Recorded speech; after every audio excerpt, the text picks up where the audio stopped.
Good morning, everyone. Glad to have you here for our Chatham Area Transit Authority board members for our May 24th meeting today. Glad to have all of you here. I'll now ask Beverly to go ahead and give us the roll call. Thank you, Mr. Chairman. Good morning, everyone. Good morning. Ms. Chairman McCackis? Here. Dr. Thomas? Here. Mr. Broker? Here. Mr. Dawson? Mr. Durant? Here. Mr. French? Here. Mr. Holmes? Mr. Mangadol? Here. Ms. Stone? Present. Thank you. I think Mr. Holmes might be a little late this morning, so Beverly, just make a note of that. Yes, sir. All right, now before we have our public hearing, which is required at this particular time, I want to introduce a very important person who has done almost, you could say, miracles in the Denver, Colorado area. We had two of our board members, Helen Stone and Howard French, and what they did was they represented our area and learned quite a bit about what's going on up there, and of course we'll be getting into that tomorrow. And he is Charles Sisk, and he is the former chairman of the board of the Denver Rapid Transit. And now he's a board member, but for a long period of time, when they had all of these great things happening in transportation, goes far beyond transportation, and they have 33 cities in that particular area now that Charles, he would like you to call him Chuck, that he was watching over and getting a lot of people together for what the things that they have done in the Denver area. So tomorrow he'll be giving us a lot of information from people that we have coming from a number of regional areas like Bryan County, Effingham County, Liberty County, Bullitt County, and we're going to see, get some really good information from him. We really appreciate Howard and Helen bringing back the information to us, because we can see we get into this particular program that he has in the Denver area will make a big difference here in with the regional situation. We're going to see that, and that was a major transformation in the Denver area, which Chuck headed up for a number of years, bringing all those 33 cities together with others. And now we are going to do the public hearing. This is CAT's fifth reading for fiscal year 2016-2017 proposed budget. And we'll have a presentation on that. Ladies and gentlemen, this hearing is being held in compliance with state law relative to the Chatham Area Transit Authority's proposed fiscal year 2016-2017 budget. Information packets showing the proposed budget are available at the front entrance of our unit. A list is being passed around asking for the names and addresses of those present. The purpose of this is to document that public input was solicited for future audit purposes. And CAT's financial officer will now present the fifth reading of the fiscal year 2016-2017 budget. Good morning. And this is Terry Harrison, who's our Chief Financial Officer and has done a really good job in that area. Thank you, sir. Good morning. I'm excited to present the final staff recommended budget for fiscal year 16-17. The budget represents a balanced budget with revenues and expenditures on the operating fund equal to $776,237. This represents a 3% growth over last year. Growth in revenues is mainly in the agency revenue category of paratransit. And in transit tax, we have projected an estimated 2.5% growth in the digest. For the expenditure side, we'll see a corresponding increase in paratransit costs and also an increase in operator wages due to contractual agreements. There are also 2 new positions previously approved that have been filled in the admin slots, and that increased those wages a little bit too. Also presented is our capital budget of $5,783,528. This represents our program of projects for our capital fund as it stands today. Only the grants that have been awarded and executed are included in this project. We are very hopeful that we'll receive some of the SOTA money from the state, and our policies allow for an amendment to include those grant funds in any future projects in our capital budget. So I can entertain any questions from the board and also from the board. Okay, I'll ask any members of the board right now, because then I will go in the audience and request, we'll go down the first row, second row, and those in back of us that might want to speak concerning the budget. Helen? Right, we're projecting an increase by $621,000, and how so? It's basically 2 things. The agency paratransit, the demand for paratransit is trending upward, so there's an additional cost there. And also the tax digest is projected to increase 2.5%.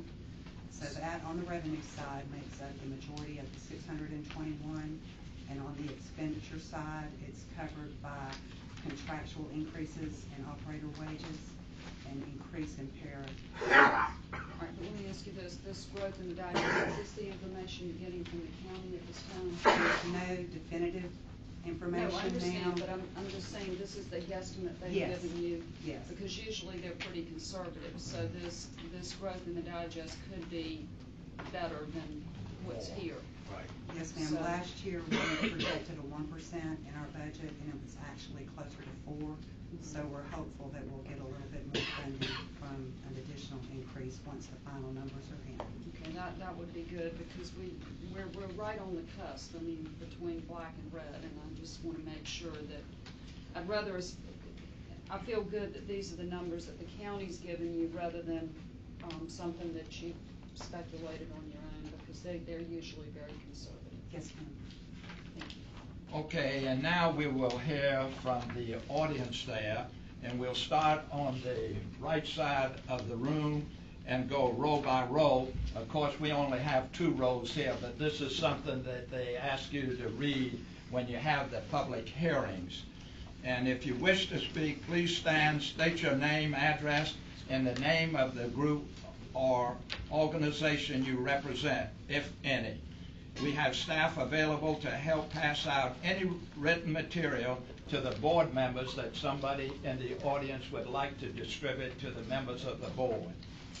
We would ask that you be brief and concise in your remarks, since we have a number of people that may want to speak, and we want everyone to have an equal chance to be heard.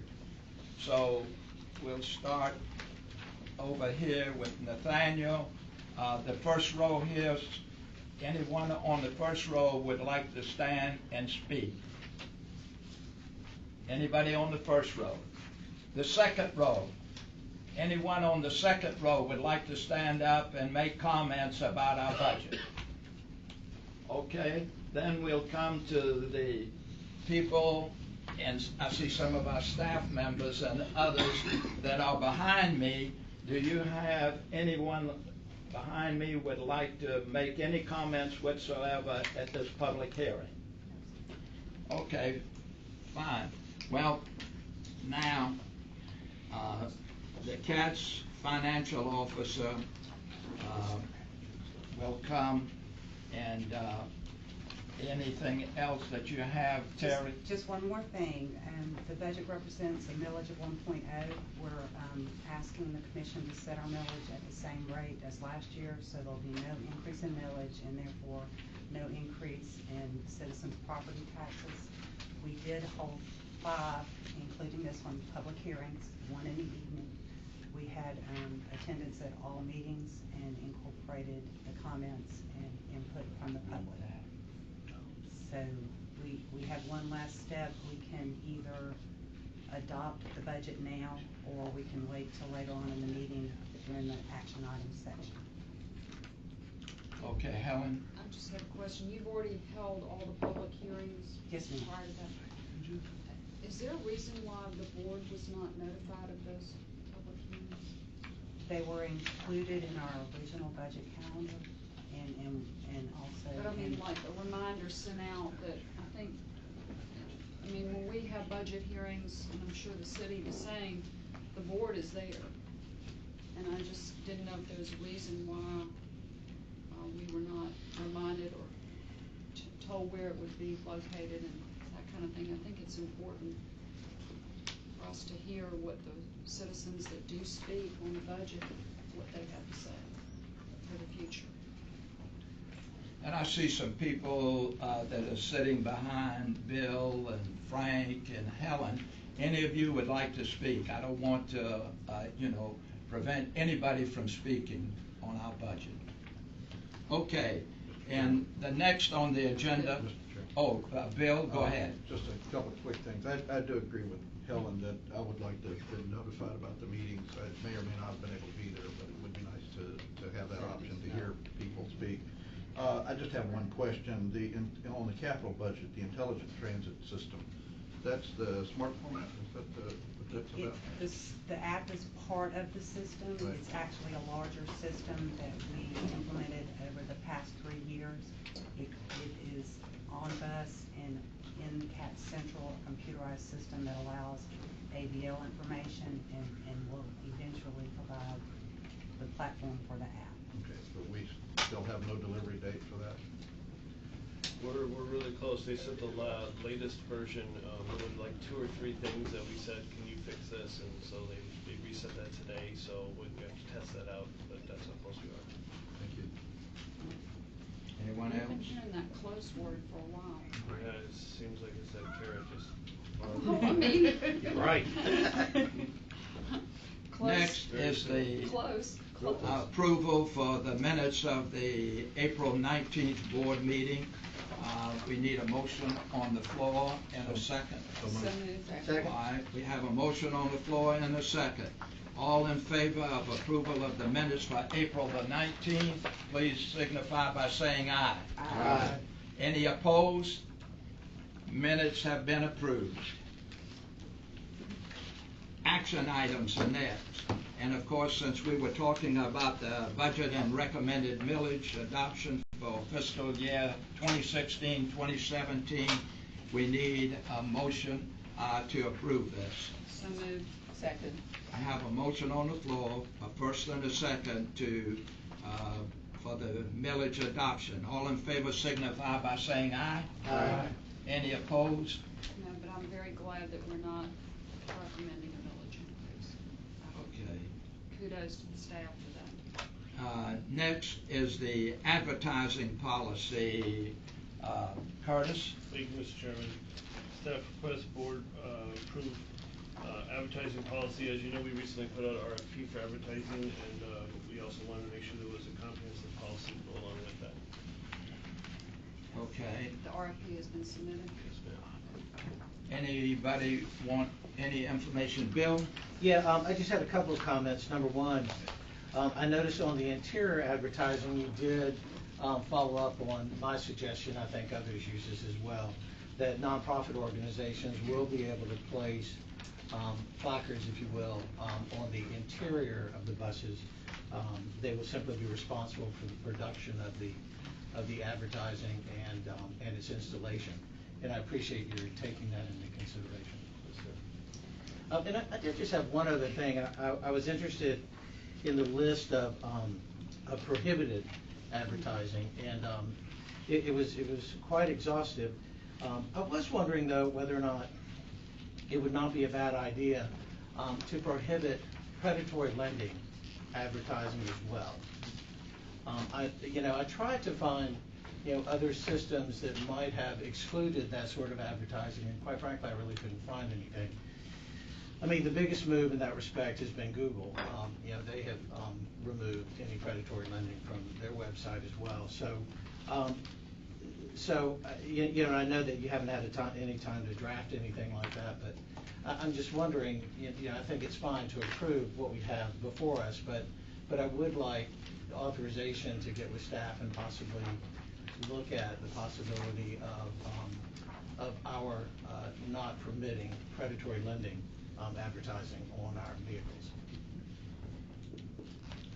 Okay, Helen? I agree, but is this, the prohibited advertising, this section, is this a standard within the organization nationwide? I mean. Yes. Okay. I've compared it to a number of others. So I guess my point being that would we have to go through them to add this, or can we make our own additions for our local We make bus our route? own, but we have to be careful regarding First Amendment rights. And in fact, predatory lending is something that's right on the edge of that. That's something we have to study. So it would have to be approved by the Transit Association? No, this would be just CAT's policy. Okay, so we can do that. Yes. But what we have here is pretty much industry standard. Yes.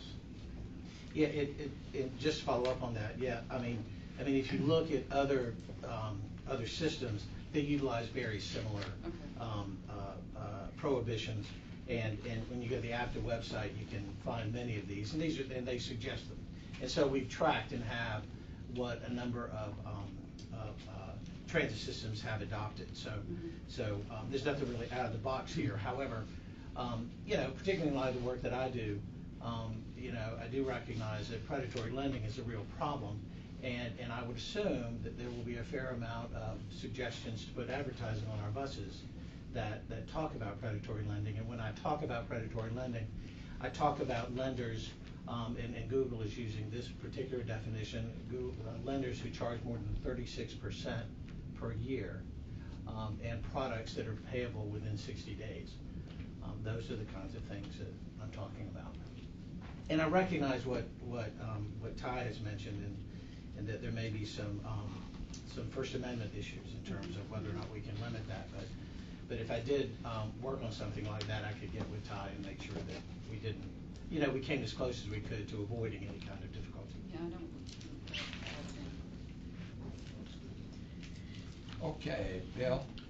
Just to continue to make the same comment, I suppose, I continue to have people telling me that they're not going to get on a bus that they can't see into, in terms of the exterior advertising, the wrap that's covering the windows.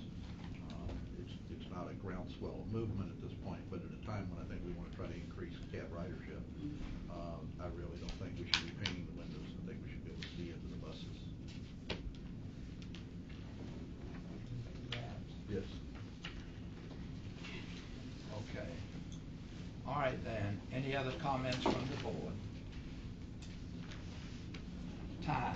Yes. You are our attorney, and you feel everything is okay with this that has been presented? Yes, I've reviewed it all, and as I mentioned, I've compared it with others from other properties, and I don't see a problem with this. In fact, I might mention that a lot of this, a good bit of this, is language that Gene Alderosa and I drafted back in the early 1990s, and in fact it's been adopted by, a lot of this has been adopted by other properties from us. Okay. You made my case. Okay, then we need a motion on the floor to approve our advertising policy. Second. We have a motion on the floor and a second for the advertising policy. All in favor signify by saying aye. Aye. Those opposed, motion carries. Now, next is the social media policy. Curtis? Thank you, Mr. Chairman. Staff request board approval for a social media policy. We currently do not have a social media policy. Research shows that other transit agencies and businesses adopt a social media policy in order to protect the rights of individual employees as well as company interests. Therefore, staff recommends board approval. Any questions? Move for approval. Second. Have a motion on the floor and a second for the social media policy. All in favor signify by saying aye. Aye. All opposed? Motion carries. Next on the list is revenue vehicles disposal. Curtis. Thank you, Mr. Chairman.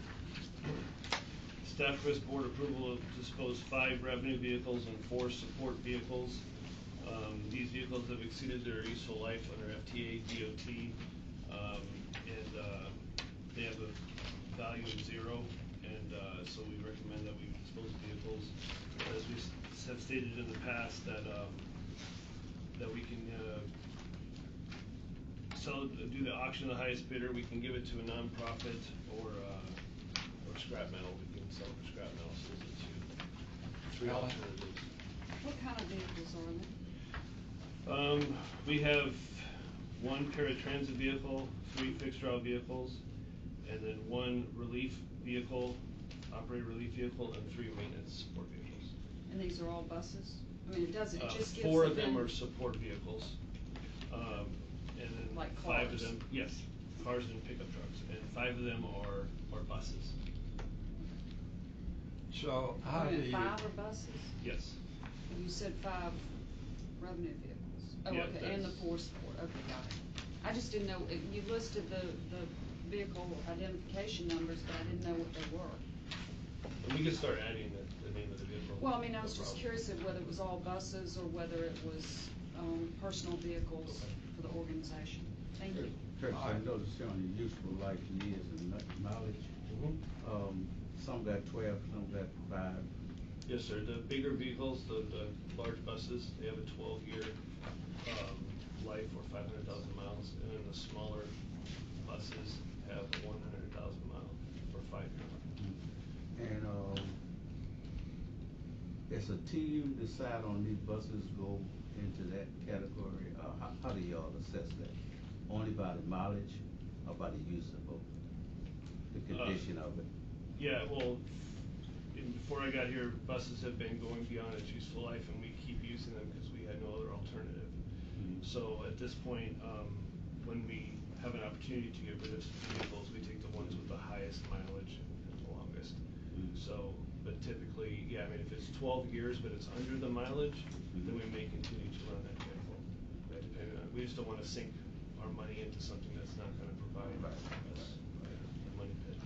Curtis, who makes the decision if somebody makes a bid on the vehicles? Who makes that decision that it's okay to accept that? If we go to auction, it's the highest bidder. So the decision, if there's the highest bidder, then At the decides auction. by itself. Yes, sir. Now, if a charitable organization was to, request one of those, that has happened in the past, I think a couple of years ago, where we did award one to a charitable organization. But if it happens to be something like that, so that we go along on a good procedure, let's make sure that you bring that up to the board. Yes, sir. Before, it's just awarded like that. So we would just have a good policy. Okay? All right, now. Pete, one more question. On the support vehicles, of course, these are cars. Are you going to replace these cars, or just? We already have. You already have? Yes. Yeah, back last year, board approved purchase of support vehicles. So it's time to get rid of the ones that are way beyond. I mean, some of these, need a new engine. I mean, I'm not going to buy a new engine when we can just. I was just curious because the one has only got 109,000 miles on it, which for a car is not bad. Right. We're also taking into fact what needs to be done to the vehicle to keep it on the road. And so, when you need a new transmission or new engine, it's already beyond its useful life, and we've already replaced the vehicle with the purchase of a new one. It's just not worth it. So we don't, I'm sorry, so we don't simply discard vehicles unless unless it makes economic sense to do so. I take it that this vehicle with relatively low mileage is facing some kind of Yes. mechanical Yes, sir. difficulty that it's not worth the reinvestment. Yes, sir. And since we're gonna do the auction on it, make sure that we put it out, because we could, might be able to secure a fair amount of money, that can come back into our budget. So make sure that when we do things, that we follow the procedure of advertising, so people will know that they can make a bid on it. All right, we need a motion on the floor for the revenue vehicles disposal. So moved. Have a motion on the floor and a second for revenue vehicles disposal. All in favor signify by saying aye. Aye. Those opposed, motion carries. Next, under presentations, the federal update. Thank you, Mr. Chairman. We have a presentation from Squire, and Boggs, and we'll give the floor for that. Thank you, Curtis. Mr. Chairman, members of the board. I'm Jack Kingston with Squire Patton Boggs. Carolina Medeiros is here also, and Brianna Foran. And sitting next to Brianna is Mike Backer, who thinks he works with us, but we have to tell him no, he doesn't. He calls me up daily and gives me instructions. But actually, I say that to remind the board that one of the things that you wanted out of us was to work closely with the state level, and we absolutely do on a regular basis. If there were three things you hired us for, I would say would be our knowledge of the transit world as represents the federal portion of it. I'm glad Chuck is here. Denver Transit Authority has been a client of ours since 1999. I text Patty Dortch and she said to say hello to you. You also hire us for our work ethic. Carolina and Patty, who's not here but has been here, live and breathe this. They look at the transportation world all the time on what are the angles, what's coming out, and how can we think around the corners. And then you also hire us for who we know in Washington, what doors we can open, whether it's on Capitol Hill getting letters of support from the congressional delegation, which we did last week for your new grant request, or if it's opening the doors at the Federal Transit Administration. Carolina worked for DOT for 13 years, and perhaps the quickest way to sum up your return on investment is in February, when the Federal Transit Administration was reviewing grants and applications, CAT had one, but getting the meeting would not have happened without Carolina's rapport with Carolyn Flowers, who is the acting and quasi-permanent administrator. She's able to pick up the phone, coming in the door, they're looking at Chatham County along with every other county that has submitted an application. We were able to bring yours to the top. That was a $713,000 grant, which I would say would not happen without great teamwork. I have 4 kids, they all played sports, and I said, if you show me a good game, I'll show you everybody on the team had a good game. And that was the case. You guys were ready, but we got the door open, we got the right people in the room at the right place at the right time, and that $700,000 grant is a reality. The other grant that we're working on right now is for new buses. It's a capital program of about $5.1 million. Identifying the grants that were coming out because of the highway bill, which passed in December, and being ready in March and April when the money was finally released, and being in front of the line. That was submitted May 12th. And now there's another brand new program that's it's called the Sandbox Program, because it allows you to move around your toys in the sandbox. Kind of the first time the federal government's had a sense of humor that I think worked, but it did work. It has not been funded before. Carolina worked with Nick. Curtis got the grant, or that one's work in progress, but we're going to be in the front of the line for that. So I'd say in terms of our working relationship, it's dynamic, it's weekly. One of the things that I think you as board members may want to know is what do we do on a more regular basis. We do a monthly report which we send to your professional staff but we can also send it to the board. So if you are interested in that, let us know. Also in that would be our telephone number, so you can call anytime you have questions to make sure that we're held accountable for the trust you've placed in us. Carolina is here to go over some of these things. Mr. Chairman, how much time do you want us to take? Because I know you're moving a really well-run meeting here, and we've all sat in meetings that go awry. So how much time would you like us? Give me some kind of estimate. What, Very quickly, or? We can do a 3-minute. will that cover the 3 minutes? Will that cover what you need to let us know? I've given you the headlines. She can get into the article. Well, I could say this about Jack too. You know, for a long period of time, he was our congressional representative, did a great job in Congress to help us in our particular area. He ascended to, to committees and all, and has made a big difference here, in our area. And we appreciate that, Jack. But then, if you want to go ahead and make your presentation. Why don't you run through it, and then whatever Q&A. Yeah, then if anybody wants to ask a question, you can do that. Sure. Thank you, Mr. Chairman. I'm happy to do this very quickly, and it's very good to be here and to see all of you again. It's really my pleasure, and it has been a real pleasure working with Kat. We're very excited. I think we have a good working relationship with the staff, and we've made some progress, and it's always good to talk to the board. Bethany, could you? I can do it for you. Oh, you do it too. You ready? Thank you. Yeah, just go ahead. So as Jack mentioned, the first key is figuring out what the discretionary grants are.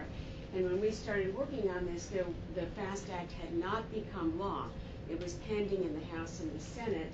And so we were actually lobbying that for the reestablishment of the Bus and Bus Facilities Discretionary Program, which hadn't existed in many, many years through several bills. And so that was an important program that we were working to get done.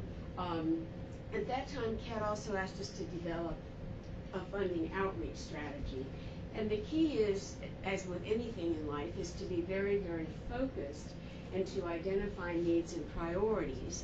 And then DOT has investment criteria. I mean, they have a narrative. They have certain things that they're looking for. They're looking for transit, not just to replace a bus because it's old.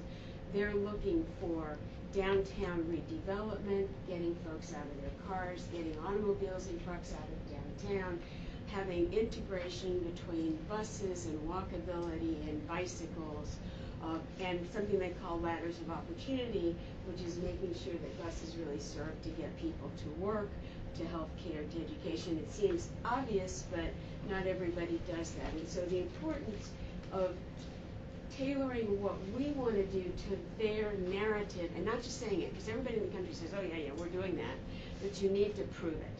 You need the data, you need the facts and figures. So that was something that we laid out originally. The other is to get in there early, which we did with the message, can't wait till you've submitted the grant request, because then you can't talk to folks. The thing is to get in there very, very early, long before the grant notice has even been issued, identify your priorities, tell them the story, so that when you submit the grant application, they go, oh yeah, we heard from Savannah and Kat. They had a great story. That made sense. And we wanted to do that with FTA and with members of Congress. And so we laid out that we would do that, and then Terry, Vicki did a great job back here. We did that. The FAST Act passed. We did have a discretionary program. We also did an analysis of public-private partnerships, because I think there was in the bill, because I think there was interest in that at that time, and gave you very, very detailed questionnaires to identify the data that we could use in a fact sheet. And then the next one, we worked to develop a fact sheet, which I hope all of you have seen. It's very concise, it's very precise. It talks about 2 priorities, bus replacement and reestablishing a streetcar system at some point in the future. and the grant money that we would be going after, and then there's a separate faction on the ferry that Kat had done. And so we went in with a very concise, very precise message to our congressional delegation saying, this is what we need. We have buses that need to be replaced. We are talking about reestablishing the streetcar system. We would like your support at some point in the future. We will come to you and ask you for a letter of support, which we'll draft, actually. And that's what happened. We didn't just go in there when we asked for the letter of support. We had already explained it and laid it out. And we did the same thing at the Federal Transit Administration, as Jack said. We met with the person, Carolyn Flowers, who's now actually the acting administrator of the Federal Transit Administration, and the senior staff. I had, frankly, I told Jack this, emailed them ahead of time and said, we have a ferry grant application in front of you. We want to talk to you about that. We also want to talk to you about replacing our buses and the streetcar. And we went in with Curtis and Mike and with maps, which are always very helpful, and immediately started talking about the ferry. They were ready because I had emailed them, and they had the list. They're looking at the list to see if we're on the list to get the ferry grant. And so we were able to make the pitch with the data that we had gathered, not just we need a ferry capital money, but why, in terms of the economic redevelopment of Hutchinson Island, how it fits with the redevelopment of downtown, again, how it fits with their priorities.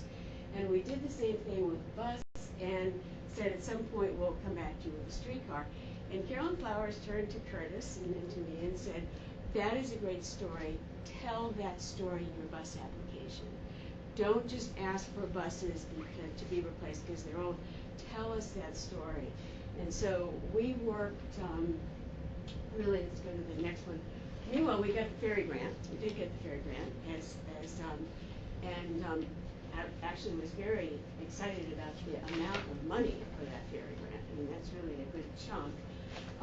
And then worked really hard with Nick back and forth and Curtis on several drafts of your bus and bus facilities application to really tailor it again to their message. It's just like when any of us are investing in something, you want to know that your investment is going to be a good investment. Federal Transit Administration wants to know their investment is going to be a good investment, and so you have to demonstrate that to them. And I really do believe CAT has a very strong proposal. Don't know when they'll announce those grants. They actually came out earlier than normal with the grant request, but probably certainly before the fall. So we'll know. And then, as Jack mentioned, we have also been sending CAT all of the grant announcements. Not all of them make sense for us. Really focusing on the ones that do. Something that came out that I didn't put on there because I forgot, didn't put it on there, was something about orphan earmarks. There were old earmarks that were 10 years old, more than 10 years old, where less than 10% of the money had been spent, which DOT now has made available, and you can use it for a project within 50 miles of the original And if I earmark. can interrupt, Priscilla, you'll remember this was a $10 million earmark, but it sat because of the controversy on where to place it. So there are orphan earmarks like that around the state, really around the country. And what we did is we reviewed what earmarks are out there so we could be a little bit predatory, frankly, because if counties and cities hadn't gotten their act together, just as we were in danger of losing this $10 million, other counties, would have that same fate. So that's what she's referring to. Yeah. So we're going after other folks' money, essentially. But it's sitting on the table. Exactly. It's sitting on the table. Exactly. I mean, we're not stealing money. No, they didn't use it, and rather than letting it lay fallow, we can, it's an opportunity. In the sandbox. And then there's the sandbox, which we all mentioned, Intelligent Transportation Systems announced earlier. This is a really exciting program. I actually had been talking with the folks at Federal Transit Administration that were planning on doing this for quite some time, actually, before it came out. And it's the R&D folks. So one thing that's interesting is that they can waive regulations. That's why they call it a sandbox. And it's an opportunity to identify federal regulations that are a problem that they will then help try to do away with if it's a problem. And they're looking at technology, and they are looking at things like apps to pay for transit, for parking, maybe have the hotels give apps to work apps into tourists so they can know when transit is coming. It's linking, some places are linking with Uber and Lyft to provide paratransit services. It's all of those things that are mobility on, they call mobility on demand, first mile, last mile, all those things that incorporate fast-moving technology into making transit much more user-friendly. So we're working, had some creative sessions with Curtis and Mike and Nick on that. We're working on that. So that's where we are. We're going to continue to work with you all.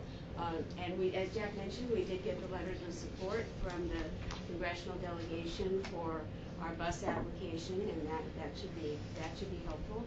And we're going to continue to work with you, trying to get even more money to really showcase this system for the rest of the nation. So it's our pleasure to work with you. Thank you. Thank you. Any questions? Helen? All right, just real quickly, Priscilla, all right, so we've secured the $713,000 for the ferry, and we're hoping for this $5 million for the aging bus fleet. What else are we looking at monetarily? The mobility on demand. Those are the only, we can only respond to grants that are available and money that's available. The third one is this repurposed earmarks, and there's a list of, we went over the list of earlier earmarks, and there's actually quite a bit of money in that. Between $5 and $6 million. Yeah, so. But that would be eligible for this area. Right. Actually, it's a large amount of money. It is a large amount of Beyond that. money of earmarks that are out there that, and the way to deal with that is to, what we're suggesting to folks is go to the original entity that got the earmark, whether it's the county or whoever, and work with them about, identify what you all want to do.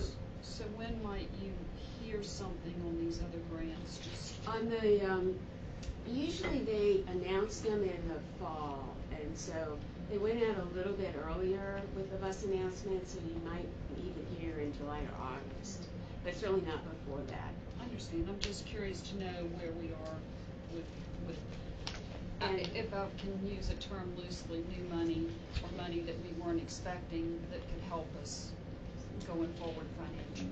Yeah, the repurposed earmarks certainly, and that's now, alive now.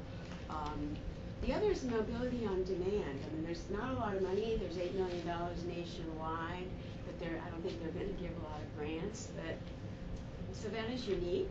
If you all come up with something, and we'll work with you that is unique, maybe tied to tourism or downtown or economic development, I think that's another, not only an opportunity for money, but also to showcase and bring interest. And so we make all grant opportunities. I mean, we dig for money, and we send you all everything. I want you to dig. Yeah.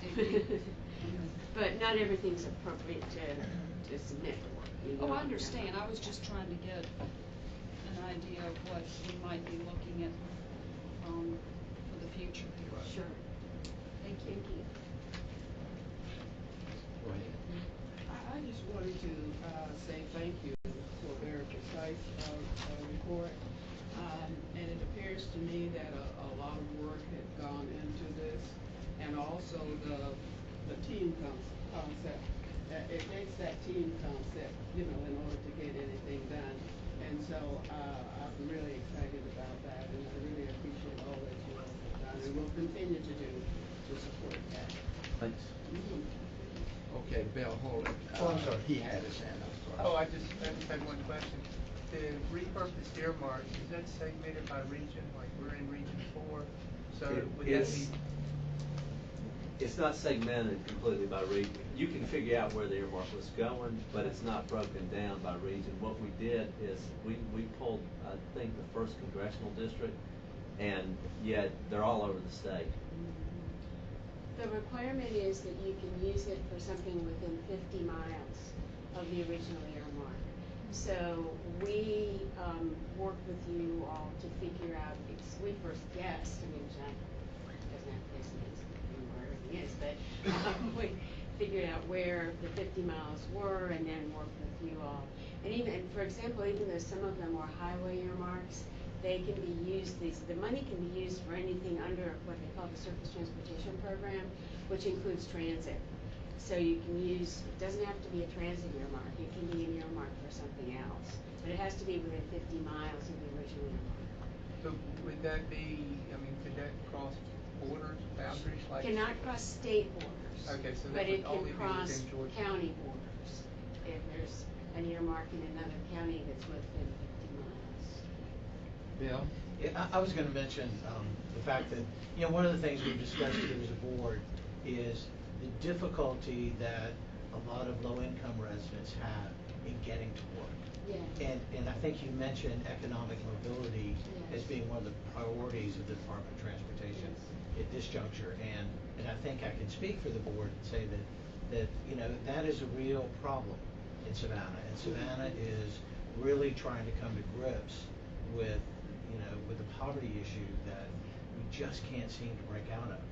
And providing people access to jobs seems to be a key component of that. So I think we'd be really interested in opportunities that might surface that, no pun intended, that might arise that might make that a possibility for us. And you're exactly right, that ladders of, what they call ladders of opportunity is very high priority of DOT. And I think that with the facts, again, facts and figures tell the story of the breakdowns and the extreme age of the buses that are asking to be replaced. I think, Kat, we all work together to tie that to employment. That, you know, if the buses aren't reliable, if you don't have reliable service, then people can't get to work. And that was really the argument that was made there. Right. But you're absolutely right. It's a compelling argument, and it's very, very, very important to do it too. Thank you. Howard? Two questions. One is fairly specific. With these orphaned earmarks, and some of them are highway funds, is that something we could use for reinforcing the shoulders, for busting the shoulder? If it's on a federal aid highway, you could. Yeah, if it's eligible under the highway program. You can use it for anything that's eligible.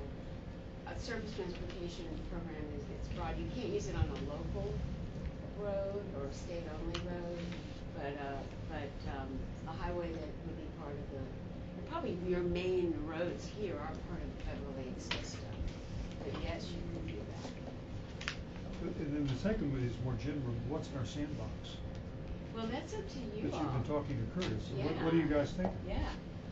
We've been talking a couple of things. I know we were looking at the downtown mobility plan and how we're going to have different shuttle systems run throughout that. And we were also talking about how we could possibly go to a system where you could pay the bus, pay the bike share, and all in one system. So that was one of the things we had discussed. I'm glad you brought that up as far as the bus and the shoulder system, because to have a successful parking ride, we would need a dedicated lane for an express bus. And Interstate 16, for example, the shoulder is not wide enough to do a bus on the shoulder system. But to add on to that shoulder would be a pathway to have that successful parking ride. So. Well, one of the things, like Bill was just talking about, the high poverty that we got in our area and all, and a lot of that is caused, or some of it is because the people don't have employment. And one of the reasons for that too is they don't have transportation. And you look at this situation. In 2010, the census showed that we had 17,000 people in our county that did not have transportation. And that's a lot of money, but and a lot of people. But you go even beyond that, the Census Bureau brought it up in the 2014, and it went all the way almost up to 24,000 people now from that latest update that they brought to us, and showed that we had that many people that didn't have transportation. that's so important, and people just don't realize it, because to go back and forth to work, to be able to go to the doctor, to be able to go to a supermarket or someplace where they can buy food and other things too, and that's important. And the only way they can do that is by transportation, because they don't have a friend, a relative, or a neighbor that can transport them to some of these things, and that's just a high rate. So I see where some of those things that you were talking about, there's a possibility that we can get that. And what this shows up here too, what Jack was talking about and what you were just going into us, that gives us a lot more knowledge about what's up there, because we've had presentations in a number of years back. I remember even on the county commission side, before this board was set up, is that the persons that we were looking to didn't give us this much of information and what was available, what you're doing. So we appreciate that. Any more questions? Okay, thank you very much. I appreciate that, and thank you for the very good job, because you know, we've already got some grants from which y'all are doing and moving into other areas also. Thank you. And I want to say, you know, I'm back and forth. Brianna's here permanently, obviously, so anytime you need her, if she's not at Bacon Park Golf Course, she'll be around. Yeah, and we know Brianna, working with the government in a number of areas in the past, that she's done a good job, you know, and that's good that we can go to her if something in this particular area, Jack. Yeah. We appreciate that. Okay, and the next on the agenda is and these are just presentations, a recognition and award for the first place rodeo winner, Tom Parrish. Come on, Tom.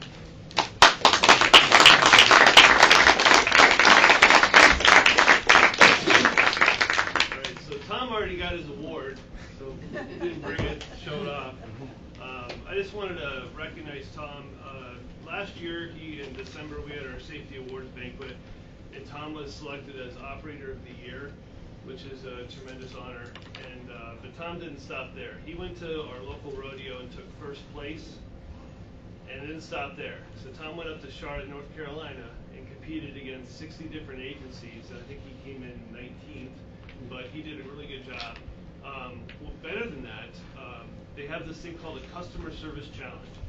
And so out of all the operators that were there, Tom was interviewed and selected as the top 25 to compete for the Customer Service Challenge. And so Tom competed during the first round, and he made it to the finals. 5 people competed in the finals. Okay. Finals were tough. They were tough. You can ask Tom. They have a makeshift bus on the stage, and Tom has to sit down, and they have professional actors and actresses come in and sit down and pretend to be passengers. And they put Tom through a series of interesting situations. And then, so his reaction was how he got scored upon.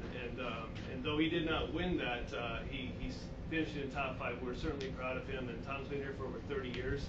And I just wanted to publicly recognize him, and on behalf of the board and Chatham Transit, we appreciate you. Fantastic.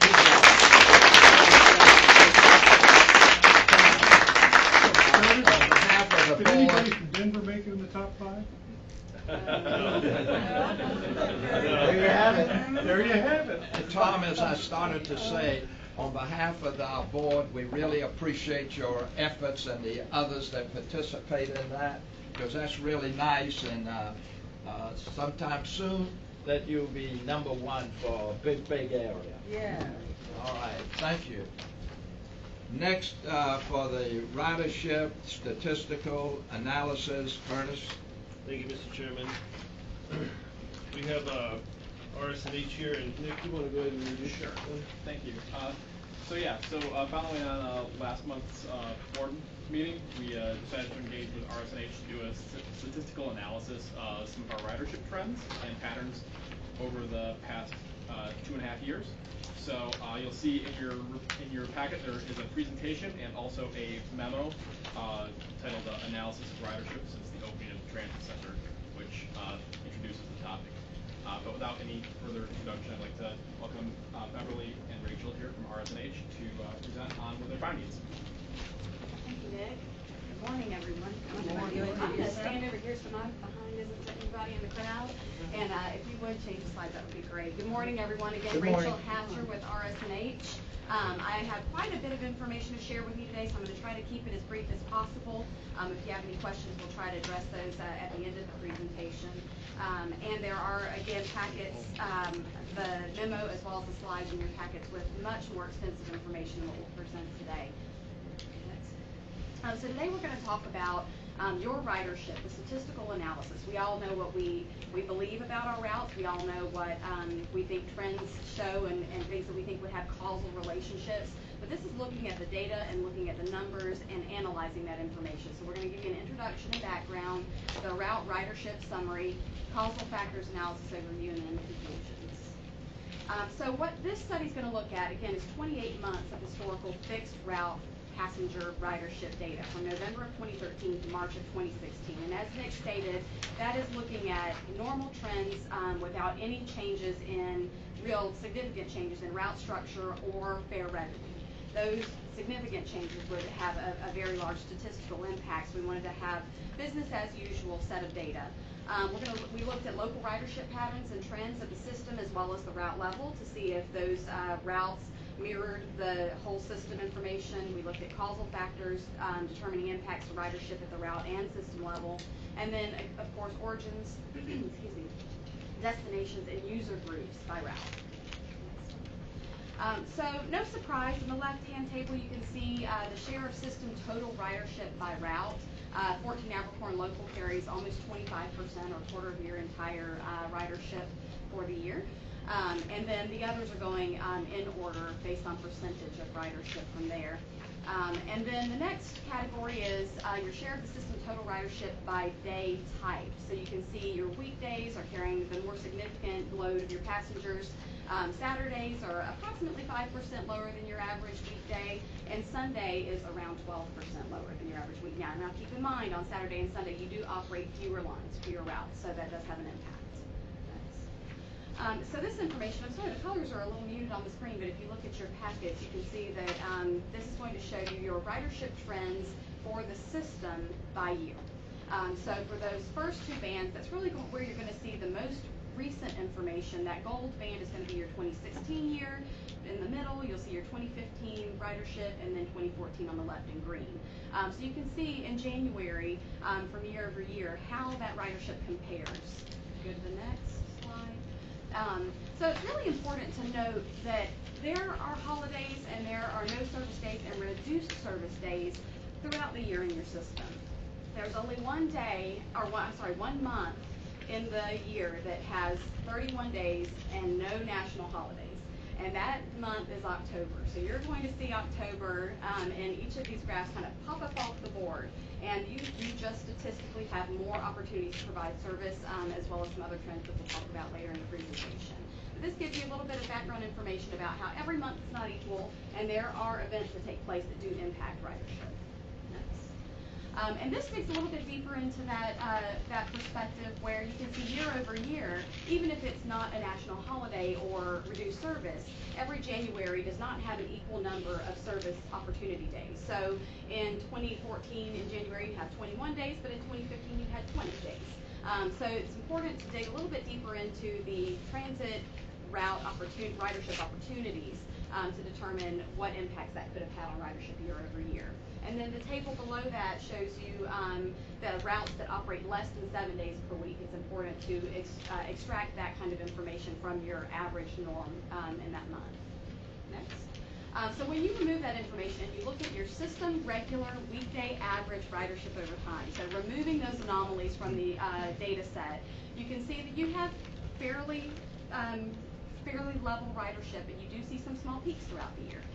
And those peaks are March and October across the board. And those are both 31-day months, and they both do not have federal holidays within them. So if you'll go to the next. Those are the months that are denoted as March and October for various years.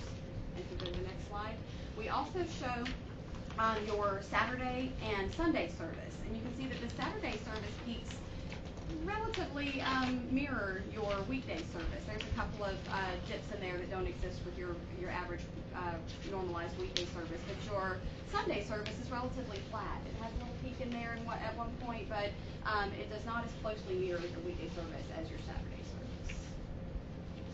And these are national trends. So you can see that at the national level, you are also seeing that peak in March and October, and the largest resounding response is that those are 31-day months with no national holidays, and that is the industry standard for why you see those peaks. So we separated your ridership by route by high ridership routes, which is your Abercorn Local and Westlake Apartments, routes 14 and 25 respectively.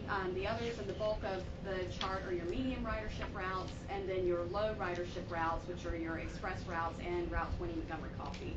And it's important also to note that your express routes operate in a very different fashion from your normal routes. They have fewer stops and fewer opportunities to pick up passengers, but they are recorded as your lowest ridership routes. So I'm going to pause here and talk through what you see in this graph, and recognize that you have one of these in your technical memo report for each of the routes in the system. And what you're seeing here is ridership statistics for each route. This one is Route 14 Abercorn Local, and this is by year. So for the first three, you're going to have 3 years worth of data, 2014, 15, and 16. And you see in the center, you have that black ball, and that shows you your average ridership over time for that month and that route. Then you have your ball on top, which is your maximum ridership for that month within that time period, and then your minimum in the blue or cyan below. So you can see what is the maximum we've had within that 28-month period for this route, what's the minimum, and what does that equate to with the average. So we're going to show you these for a couple of your other routes, but I wanted you to get your bearings. I don't think that you would see any surprises here with ridership. You're seeing some increases actually in this year for the past 3 months in ridership for Route 14. So we can go to the next slide. Routes 4, 12, and 29 were identified as having declining ridership by your staff, so we pulled those out separately. And it's important to pause here and note that the scale for ridership is adjusted for each of these, so please note that the scale for the Abercorn ridership is quite different from the scale for these routes. So the scale for the 14 Abercorn Local was 3,500. These are 1,800 and 1,200 for the bottom two. So quite fewer ridership reported for each of these. And you can see in the first three, again, I want you to focus in on the first 3 months of this year. You can see that, in fact, we do see declining ridership. So that has been confirmed. And we're going to talk about potential reasons behind that in the next several slides. And then routes 20, 100X, and 114X, your shuttle services or express routes, we looked at those because they were considered to have low ridership. And again, the scale has been adjusted in these. The previous slide, they were between 1,200 and 1,800. These are 100 as your maximum ridership. And so you see, you do approach that 100 with several of the maximums, but your minimums drop low, giving you an average, which is quite lower than the 100 per month for those routes. Next slide. So our next step was to look at potential linkages with information that may impact or influence CAT ridership. Why are we seeing these dips and spikes in the year? And the industry standards to look at would be weather events, school and university schedules, special and local events, national holidays, fuel costs, unemployment rate, and land uses along those routes. And it's important also to note that we don't anticipate that all of these factors would have positive or negative. Some of them would be positive to ridership, some of them would be negative. And so we take them into account and then look for those causal impacts. Next. The first we looked at was weather. And so, you know, I actually went into it thinking that heat would have a pretty significant impact. It gets hot in Savannah, but it did not have a positive or negative impact. Cold, however, had a 5% decrease in ridership any time that it dropped below 55 degrees as the daily average. And then rain events greater than 1 inch, we had a 15% decrease in ridership. So folks that are using this system are scheduling their trips differently when it's raining, which happens quite frequently in the summer months. And then if you look at the chart on the right, you can see how that those events impact your system on a route level. If you would go to the next slide. And this is a graphic representation of that of the chart. So you can see per route, when you have these types of events per month, how was that impacting the system? Next slide. So we also looked at school scheduled breaks. And so for your local school system, you can see the greatest impact was a Thanksgiving break at 23% reduction in service or in ridership, followed by winter break, Veterans Day, and then other holidays. And other holidays being scheduled teacher work days where students were not in school. And then again, in the graph on the right, you can see that how that breaks down at the route level for your system. Next slide. We also looked at universities within the community, and again, that theme is repeated. Thanksgiving Day is your greatest reduction in ridership at 23%, followed again by winter break and Independence Day, and then your other days off were a little less of an impact in comparison to your Board of Education holidays. We also looked very specifically at Savannah Technical College because we know that you offer shuttle services and directly serve that campus. And again, the theme is repeated here. Thanksgiving break, 23%, winter break, 17%, and Independence Day, 16%. So that gives you some targets on your schedule to say we're seeing some pretty significant drops in ridership when we have national holidays and local holidays for the school systems. Next. We also looked at events. And this one was no surprise, Black Friday, the day after Thanksgiving. You saw a 26% reduction in ridership. And we also saw some increases, though. We saw a 9% increase on the Friday before the Savannah Bridge Run and 7% increase on the Friday before the Rock and Roll Marathon. So some of the local events that are taking place that are larger in scale are having a positive impact on the ridership. Next slide. And this is a graphic representation of those national holidays and local holidays in comparison to your weekday, Saturday, and Sunday services. So we also looked at gas prices and your ridership, and this is your normalized average weekday ridership in comparison to gas prices. And we did not see any strong relationship between those figures. So as gas prices continue to rise, you'll probably start to see more of an impact there, but where the gas rates are now, they don't have a direct effect or don't appear to have a direct effect on ridership. Next. We also looked at unemployment. And again, there was no strong correlation between the data for the unemployment rate and ridership statistics. We also looked at land uses, and the takeaway from this graph, and y'all can please study this extensively, but the greater the opportunity for land use types, so whether that's shopping or education or medical services, the larger the number of opportunities by type, the greater your ridership. So if you have a route that really only serves one or two destinations, you are seeing lower ridership. If you have a route that serves a greater number of types of land uses, then they have greater opportunities. So when you have these fluctuations throughout the year with gas prices and with holidays, you have greater opportunity to kind of level or normalize your ridership. So those like the Abercorn Local that have 15 different types of land uses, they have your greatest ridership. Those like the Airport Express that only have 3 land use types or destination types have your lowest ridership. So it shouldn't be surprising, but taking this to the next level as you further analyze your system, you can really start to get to how those school holidays for routes that serve the schools are showing that greatest impact on school holidays. Next. So conclusions, fluctuations occurred throughout the service year. Weekday ridership is relatively stable though. Weather events, holidays, and school university breaks do impact ridership at the local level. Diversity and land use served by transit routes do affect your ridership. And ridership reporting procedures impact statistical analysis outcomes. So it's critically important that there is a standard policy that's in place, that your reporting mechanisms are capturing real and accurate information so that you can catch those deviations from your statistical norms in real time. And with that, I'm going to hand it back over to Nick for next steps, and he can field any questions that you guys might have. Thanks, Rachel. So you'll see in your agenda, the memo outlines sort of 3 steps in an action plan that we've sort of identified for the next steps from this analysis. The first of which is to really look in more detail at the routes that are in decline. That's Route 4, Route 12, and Route 29. Second, look at ways to optimize our system and improve our performance. And this is really a closer examination of our lower performing routes where we are committing service hours, but not seeing a lot of ridership. And the third piece is probably the most pertinent to the board going forward, is to consider potential revisions to our transit service guidelines. You may remember several years back there was an adoption policy called the Transit Service Guidelines, which basically outlines how we provide service throughout the community.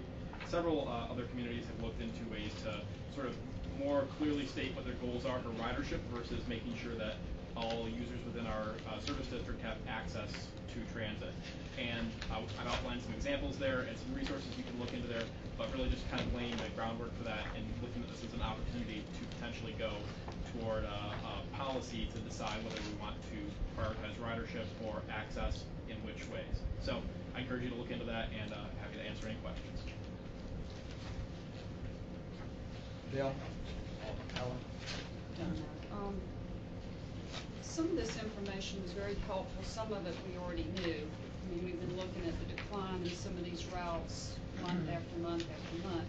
So what I'd really like to know is, I know we've identified some things that can be done, but especially these routes, the 14 Express, even, I didn't hear the Tiger Shuttle mentioned here, but that one's showing a huge decline, as well as some of the others, as well as the Sunday ridership, the senior circulator, those were all down.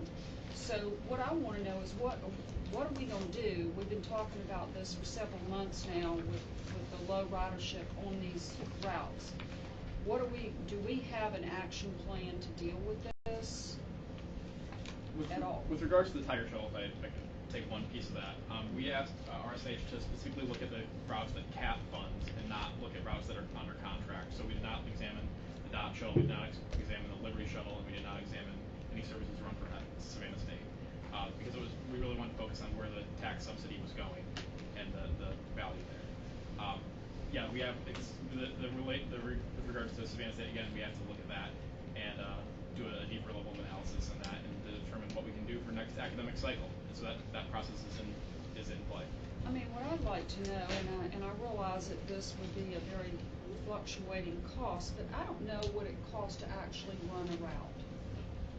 And how much money are we really losing by some of the declines in these riderships or some of these lines that are not producing enough riders to really sustain themselves? I mean, what we hear, and I know I'm not alone in this, all the time is, I see all these empty big buses riding around Savannah, and y'all just want more and more money.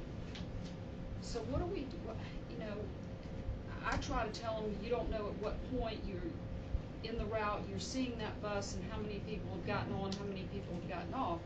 But the point is, it's in print now that some of these routes are hurting, and we've been talking about these express buses, and we've been talking about the airport bus, and you know, what is it that we need to do? I think we desperately need an airport bus, but we're obviously missing the market on people getting off the planes and knowing where to go pick up a bus.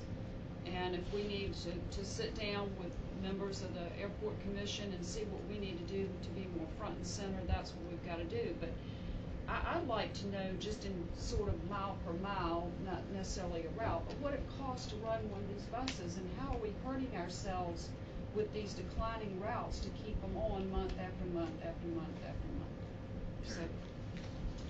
And we do calculate per service mile and per service hour figures, and depending on the definition, what you put in and what you take out for overall cost, and that goes back to what Nick was saying. We pull out some of the agency services when we do the calculations.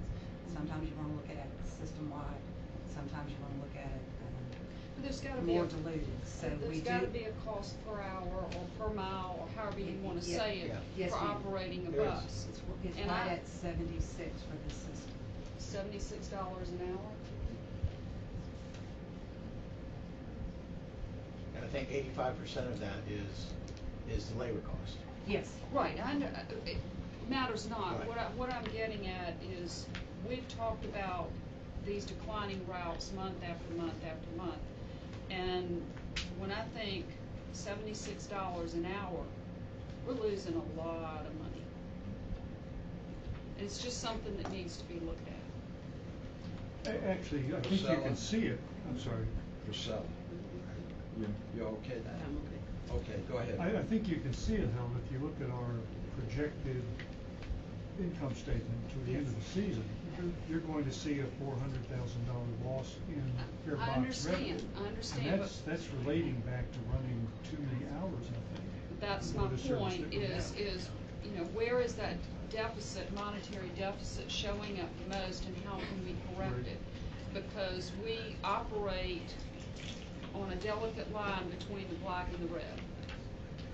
It does show up at the very bottom line, because basically all revenues and less all expenditures will give you either a positive or negative return, and when your operating costs are greater than revenues from all sources is when you see that effect.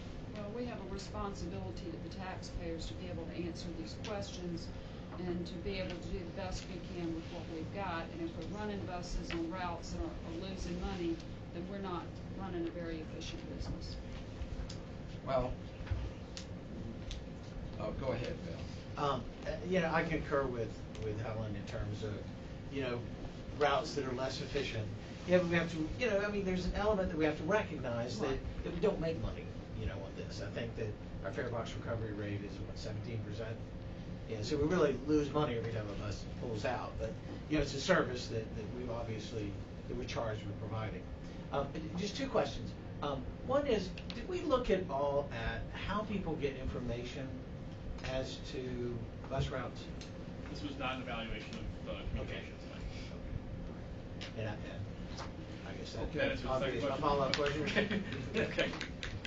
How about the report on marketing? I mean, that's really important too, and that's been a situation, unfortunately, years past, that the marketing wasn't very good to begin with. I had made suggestions in the past about we need to change the company, but going beyond that, we need to go and discuss with some people, because the problem is that we can cut out a number of these routes, but then that could be a real negative towards those people, because they depend, those few people.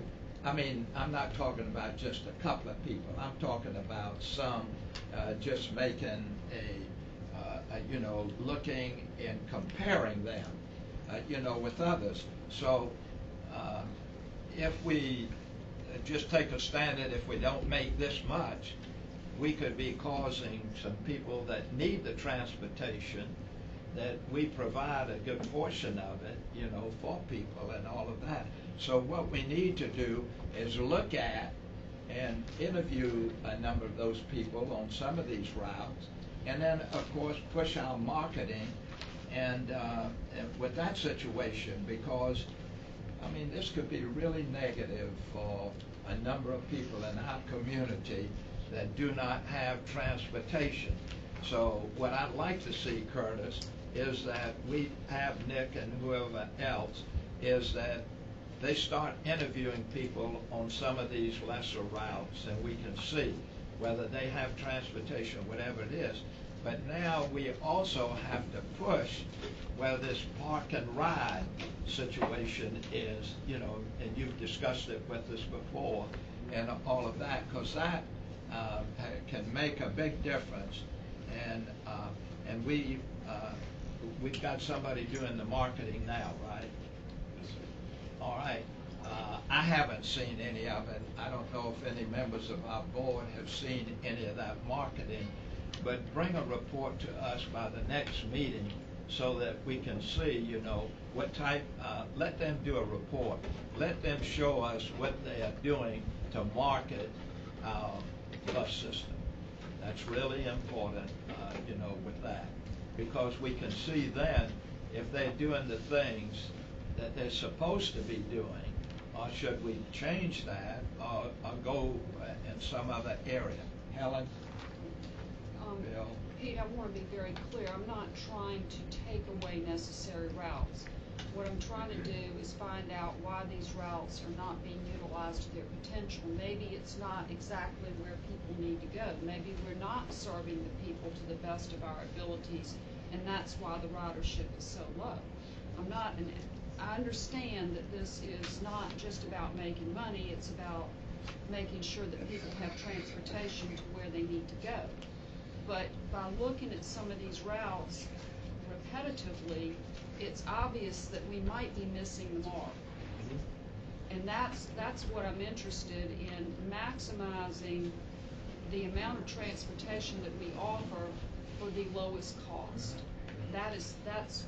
But when I see these numbers month after month after month showing declines, that's telling me that something's not right here. We're not getting people where they need to go with that particular route if no one's using it. And is there a route, just if it's altered slightly, that could increase that ridership? And that's where I think it's very important to get the data correct.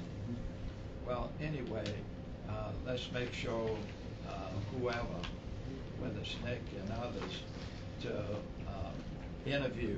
And let's don't interview 2 or 3 people.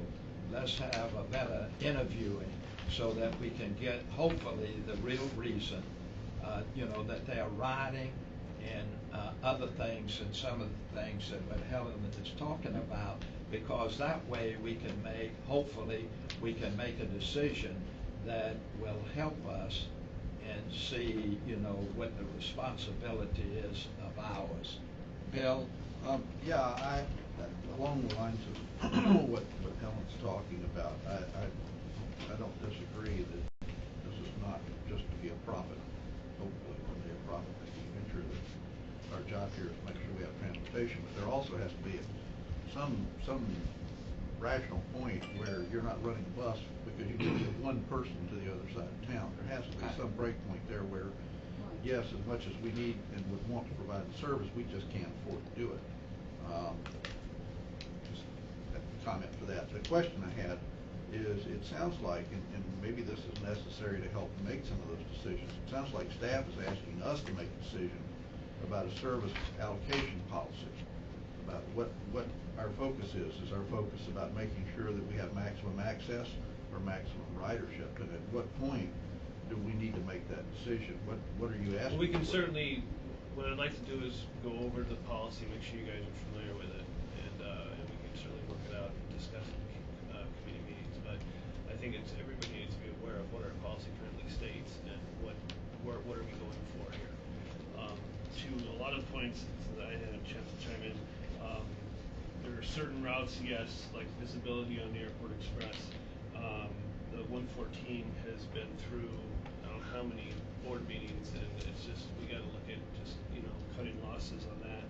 But a lot of these other routes, I mean, this whole system was set up right before I got here, but I think what needs to be done is we need to look at all the routes and how they intertwine with each other, and who we're picking up and where are we taking them, and doing surveys will certainly help. And are we maximizing each route? And can we combine routes or interline better? But there's a wealth of information that RSNH has given us. I mean, things like Veterans Day, 15% reduction ridership. Maybe we look at that, doing a holiday service on that day. I mean, these are things we need to think about. But it's a wealth of information, and it certainly gives us something to go forward to. But yes, to your point, we do need to review the policy and find out what is our direction. timeline to do something like that? We can do it in June for the committee. Absolutely. Anybody? My question was and Bill just asked it, can we put a timeline on this? Because we've been talking about this now for so long. And now you've got a memorandum to propose it to us. Can we put a date where you'll come to us with recommendations on what we should do? I need to develop a backwards calendar because we have to, some routes we have to have public meetings and such, so I can certainly work that up and get it to the board members as soon as possible. I think we'd all feel better knowing that, pick a date. Yes, we'll do. We'll have your suggestions of what you want how you wanna alter the routes, if you wanna alter any routes, or how you wanna get more people in the buses, and what do you propose? Anybody else? Just Bill? one other thing, but will that necessitate the discussion that was alluded to earlier, whether or not our priority is to maximize availability versus maximize ridership? Maximize ridership or access. making sure you have full access to everybody. So in certain areas where there's very little ridership, but we still want to have a bus out there. Right. That's a decision the board would need to make. And haven't we, I mean, have we dealt with that already? The policy itself that I reviewed, was very vague as to Okay. what, there seems to be no clear Okay, all right. direction. Well, obviously, that's something we're gonna have to, discern before we start making Absolutely. changes. Specifically relating to the airport express, someone had said to me at one point that part of the problem there was just a visibility issue, where the bus is parked and signage inside the terminal. I'm happy to approach the airport commission about that if that's appropriate, but it sounds like, I mean, they're in the public transportation business just like we are. It sounds like we ought to be working together on that. And I'm prepared to challenge them on that if that's an appropriate thing to do. And Bill, I can tell you, one of the situations, I've been out that airport a number of times, is this is, hold it, and this is a situation where those people that have the cabs, they run up to you when you come out, here you go, just get in this cab right here. I was standing out there waiting on somebody, and I saw that happen 3 times, and the bus wasn't anywhere close by. The bus ought to be on that inside lane, right Yeah. where passenger pickup. Right. Not in the So taxi lane. make note of that also, please. If that's something that If you we need want some me help with to that, do, I'll do it. if we need to help you with that, we need to do that. Right. Yeah, thank you. Howard, you wanted to? No, I'm You done. okay now? Yep.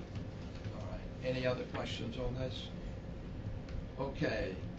Next is the Executive Director's Report. Thank you, Mr. Chairman. Take a look at Executive Director's Report. You see that our fair loss recovery ratio is still slightly above budget. Our complaints are pretty much cut in half from last year.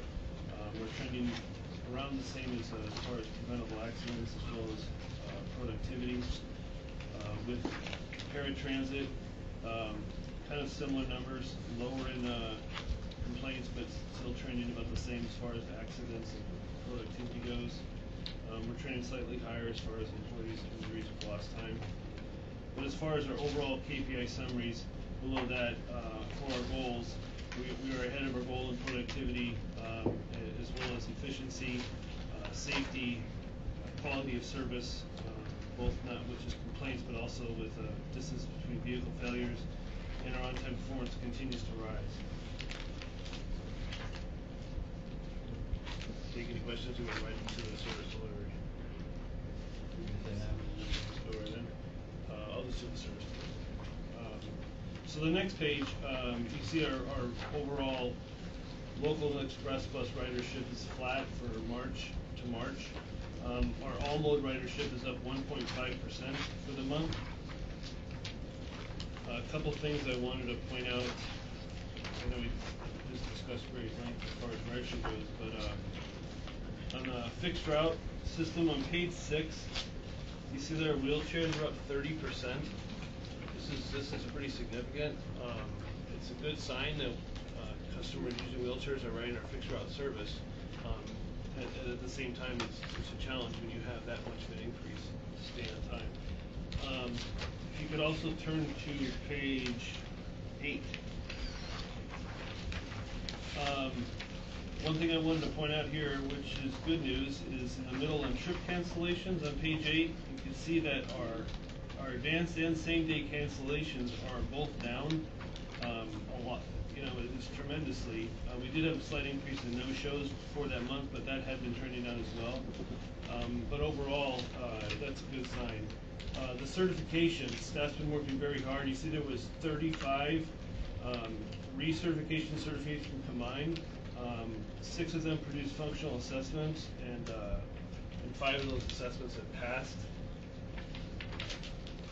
The following page, page 9, bike share. See that 39% increase in bike share for the month of March compared to last year, which is great. Overall, we're still trending under for as far as year to date, but certainly that's a good sign. And one final thing I would like to point out on page 13, under fixed route on-time performance for the month of March. See that 90%. I've never seen 90 since I've been here, so that's great news, and hopefully we'll keep it up. Wayne? What do you attribute the increase in wheelchair ridership for March? Is that St. Patrick's Day? Or? Very well could be. It's 30% is a lot, and so I'd certainly like to watch that because if you notice our functional assessments and our certifications, we're not transferring a whole bunch of people to fixed route, but it might be that just more people who are disabled are trying our service. It's certainly something worth measuring because it's encouraging to see that increase. Whenever we do it, we need to do more of it. We'll find out what that is. Yeah. All right, then, development, does Nick go on any more into that? Yes, sir. Nick? Yes, thank you, Curtis. So if you turn to your system development update, I'll have you describe what we've been working on the past month. Marketing communications update, you'll see that staff attended the Paint the Town Maroon event with Armstrong State University. With regards to outreach, you'll see that some notes about our most recent public meeting and the Tatumville Neighborhood Association that staff attended to discuss some transit needs for that community. You'll flip over the page, you'll also see staff participation in a birthday event sponsored by the city and the Fair Housing Council luncheon on Friday, April 29th. As Curtis mentioned just a moment ago, regarding recertification, you'll see some updates about progress in that under the Mobility Services header. And finally, under planning, not to be right at the topic, but we did apply for a grant for bus and bus facilities. As has been mentioned multiple times, it was a major accomplishment here within this department. We've also been coordinating closely with the Trade Center, the City of Savannah, and other partners, as you'll see in the remaining bullet points. And finally here, I'd like to introduce two new staff who recently joined CAT in our planning department, Grant Sparks and Jorge Espinoza. If you guys would wave or stand or something so everybody can point out. So they have our new senior planner and service planner have started within the last 2 weeks, and so far I think they're making a great fit. So thank you for welcoming them on board. Thank you. So what do they do? I mean, what are their jobs? Would you like to, I don't know. Well, if no one knows, we can, No, I can work our way into it. Yeah. So Grant will be working with, working on grant applications, intergovernmental partnerships, and legislative affairs. Jorge will be working on our service delivery and optimizing routes and transit services, and making sure that we're delivering the best possible service to our customers.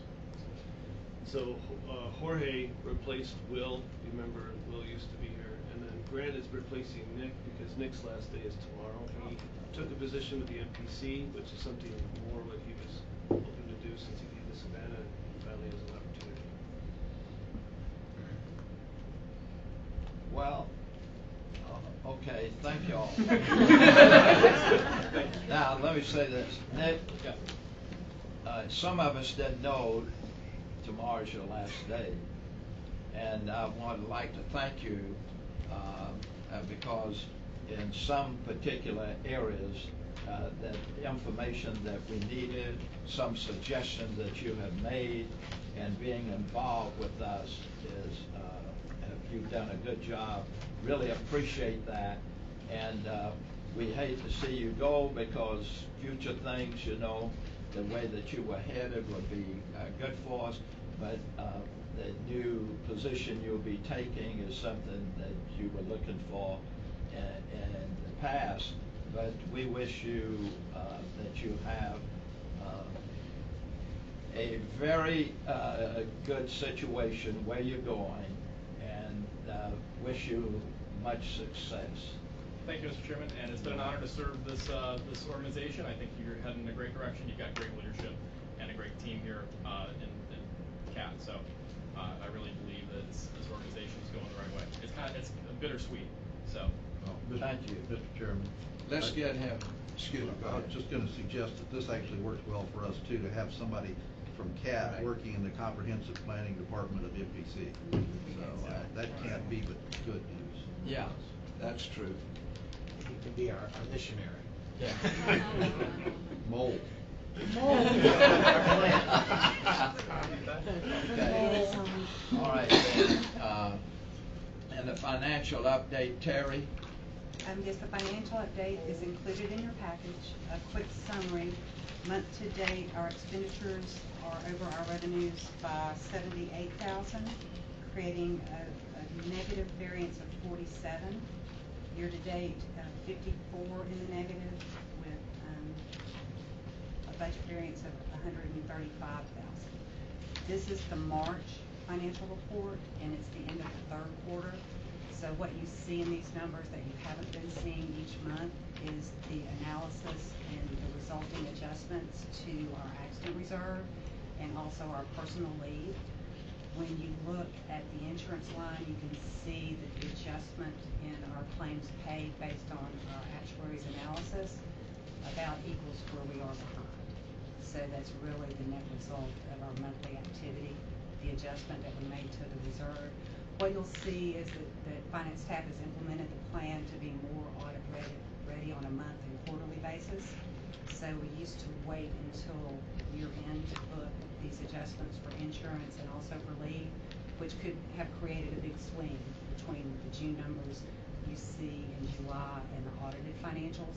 So now we've caught up all our accruals and all of the adjustments, and we're in line to finish the year ready for audit, which will help that process and also help the board see the final month end or year-end results. You can see that once you look at the projection under tab 19, that with the continued pickup with the PM revenue and the adjustments for the next 3 months, we are projected to end right on budget. 3,900 is the negative number at year end for the projection, which I'm sure we can contain costs enough to create a balanced budget by year end through this projection. And I'll be happy to answer any detailed questions you may have about the financials. Well, go ahead, Helen. No, it's just close. It is I close, mean, yes, I ma'am. was sort of hoping for a little better than that, but. We still I mean, have, and please let me preface that by saying you all have done, since I've been on this board, a great job in getting us caught up to speed. But we still are, like I said, walking that line between the red and the black. And that's where, Jack, we need y'all to do your magic to get us solidly in the black. Yes, sir. Terry, what's really good about that $114,000 less in fuel costs that you got for us? Yes, I did that. Okay, Bill. And we also need to remember, the work you've done this year to retire our long-term debt. Yes. So we knocked $1 million off that. Yes, correct? yes. And it is good to look at it in combination. Right. Not only are we very close Right. to meeting our revenue and expenditure budgets, but we've also, in the last 14 months, reduced our debt by $3 million. Yes, sir.